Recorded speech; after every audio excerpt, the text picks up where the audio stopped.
Nossa próxima carreira talvez seja a mais cobiçada de todas em Data Science, a carreira de cientista de dados.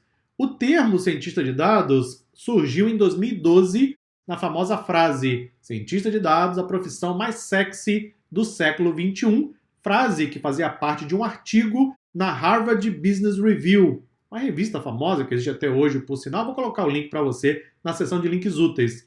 Quando esse termo surgiu, e é em inglês, não é? Data Scientist, e depois, claro, cientista de dados, que é o termo em português, simplesmente houve uma explosão no mercado de trabalho de um modo geral, muitos profissionais buscando a carreira e muitas empresas buscando os profissionais capacitados. Hoje, o que nós vemos já é uma estabilidade, ou seja, as empresas, principalmente médias e grandes empresas, que estão trabalhando em projetos de ciência de dados, já sabem da importância de ter um cientista de dados. E aí o que começou a surgir foi, na verdade, uma espécie de segregação das funções, porque percebeu-se que o cientista de dados não podia fazer tudo, não é? Então começaram a entregar algumas tarefas para o analista de dados, que eu trouxe para você no vídeo anterior, e também para o engenheiro de dados, que eu vou discutir com você no próximo vídeo. Vejamos então quais são as atribuições do cientista de dados. Empregar os programas de análise, aprendizado de máquina, machine learning, e métodos estatísticos para preparar os dados para uso em modelagem preditiva e prescritiva. Uma das principais atividades de um cientista de dados é trabalhar com machine learning e modelagem estatística. Portanto, esse conhecimento é fundamental. Nós vamos usar machine learning em todos os projetos de data science? Talvez não, vai depender sempre do projeto e do problema que estamos tentando resolver. Mas eu posso usar machine learning para uma série de tarefas. Eu posso construir um modelo preditivo, ou eu posso tentar buscar padrões em dados, tentando encontrar anomalias, por exemplo, e também empregaria, nesse caso, machine learning. Mas não é obrigatório o uso de machine learning em todo o projeto de data science, depende sempre, claro, do objetivo final.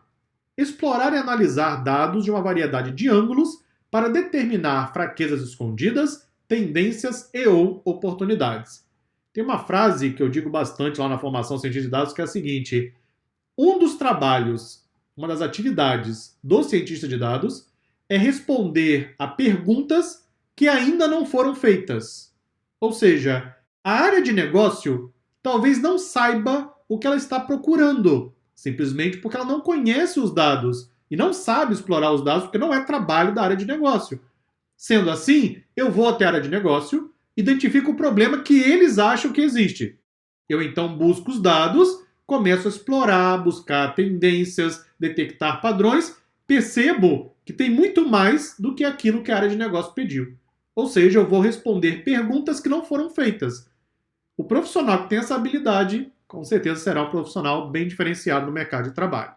Conceber soluções orientadas a dados para os principais desafios da empresa. Desafios são muitos, né? Aliás, desafio que não falta em qualquer empresa. Criar novos algoritmos para resolver problemas e usar ferramentas para automatizar o trabalho. Nós temos, claro, vários frameworks que trazem algoritmos prontos, algoritmos de classificação, de regressão, etc. Só que dependendo do problema que a empresa está tentando resolver, talvez o cientista de dados tenha que produzir um novo algoritmo com base no seu conhecimento matemático e estatístico. Inclusive, nós praticamos isso no curso Matemática para Machine Learning. Lá os alunos aprendem como construir algoritmos de aprendizado de máquina a partir do zero. Atuar com o engenheiro de dados para extrair grandes volumes de dados de múltiplas fontes internas e externas. De fato, até mais ou menos uns 5 anos atrás, praticamente não existia a figura do engenheiro de dados. Como resultado, o cientista de dados tinha que fazer quase tudo. Só que aí percebeu-se que é inviável, não é? Como que eu vou analisar os dados, limpar os dados, vou preparar um modelo preditivo, vou treinar o modelo, vou buscar os dados, vou armazenar, vou colocar o modelo em produção? Dá muito trabalho fazer tudo isso. Sendo assim, a função do engenheiro de dados começou a ganhar cada vez mais espaço no mercado à medida que o engenheiro de dados assumiu a responsabilidade de ser o responsável pela infraestrutura de dados. Nós falamos mais sobre essa carreira daqui a pouco no próximo vídeo. Comunicar previsões e resultados para a gestão e áreas de negócio, através de visualizações de dados eficazes. Assim como o analista de negócios, o cientista de dados tem que saber se comunicar com a área técnica e com a área de negócio. Não adianta desenvolver somente habilidades técnicas. Porque você não vai ficar apenas construindo código para modelo de machine learning. Não é esse o seu trabalho. O seu trabalho como cientista de dados é resolver problemas de negócio. Vai interagir com a área de finanças, vai interagir com a área de contabilidade, com a área de RH. Tem que saber se comunicar com essas áreas, tem que saber buscar as necessidades, tem que saber transmitir o resultado do seu trabalho. A área de negócio não quer saber se você vai usar Python ou R. Não quer saber se o seu modelo vai ter otimização de hiperparâmetros ou não. Não estão interessados, sabe nem o que é isso. Eles querem saber o seguinte: você aplicou machine learning, ciência de dados, ok. Isso vai aumentar as vendas como? Quando? Eu vou conseguir mais clientes? Como eu reduzo custos? Você tem que pegar o seu trabalho técnico e traduzir para aquilo que a área de negócio espera.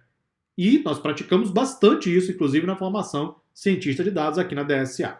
Cursos recomendados: formação cientista de dados, claro. Formação análise estatística para cientistas de dados. Essas duas formações elas são complementares. Eu sempre recomendo que o aluno comece pela formação cientista de dados. Por quê? Tem uma razão. É muito melhor, primeiro, você conhecer a visão geral, big picture, como nós chamamos em inglês. Ou seja, o que é o processo de ciência de dados. Isso é discutido, mostrado, ensinado, trabalhado, praticado na formação cientista de dados. Conhecer o processo? Ótimo. Precisa agora aprender os detalhes matemáticos e estatísticos? Temos a formação para isso, que é a formação análise estatística. É possível inverter a ordem? Sim. Só que nós acreditamos que o ideal é primeiro olhar para a big picture, compreender o processo, criar modelos. Depois, se você quiser, se considerar necessário, você então pode entrar nos detalhes sobre matemática, estatística, como você constrói um modelo estatístico a partir do zero e assim por diante. Temos ainda a formação em inteligência artificial e inteligência artificial para medicina, que são, na verdade, duas formações que nós pensamos como sendo uma continuidade para a formação cientista de dados, para aqueles que querem se especializar em inteligência artificial. Na formação cientista de dados, nós tratamos de inteligência artificial, mas em um nível um pouco mais intermediário. Para aqueles que querem conhecer em detalhes IA, temos a formação em inteligência artificial, que é um programa mais genérico, e a formação IA para medicina, que é um programa aplicado. Usamos IA especificamente para resolver problemas na área de saúde, na área de medicina. E eu sou o instrutor dessas 4 formações, então eu conheço muito bem o processo de como nós transmitimos para o aluno todo o conhecimento necessário. Continuamos na próxima aula. Muito obrigado e até lá.